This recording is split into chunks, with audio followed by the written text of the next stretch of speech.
তবে যদি একজন মাঝখানে দাঁড়াবে, তাকে ঘিরে ৩-৪ জন দাঁড়াবে, তাকে ঘিরে ৪-৫ জন দাঁড়াবে, তাকে ঘিরে ১০-১২ জন দাঁড়াবে, যে মাঝখানে থাকবে উনি যেদিকে করবে আর ৪ জন তার অপোজিট করবে, আচ্ছা আর ১০ জন তার অপোজিট করবে, যেদিকে করবে তার, এটাকে নাকি রাসমঞ্চের মতো বলা হয়েছে শাস্ত্রে। আপনারা অলক চক্রিকা বলা হয় একে। অলক চক্র মানে আগুন ধরালে, আগুন ধরিয়ে কোন দড়ি লাগায় যদি আগুন ধরিয়ে ঘোরানো হয় তাহলে কেমন লাগবে?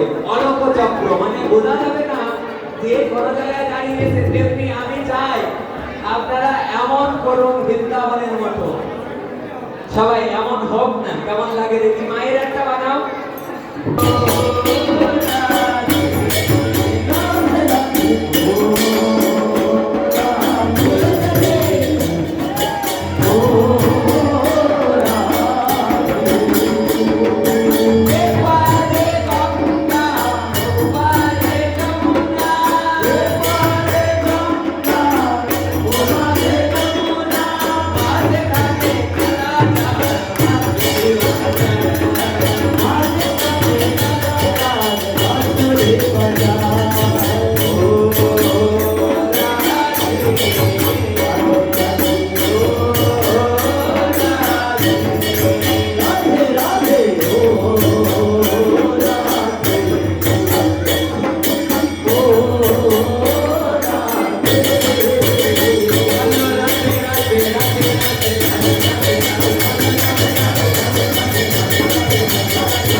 আমি অনেক জায়গায় এরকম কাঁদতে দেখেছি মানুষকে, কীর্তন শুনে মানুষের কান্না পায়।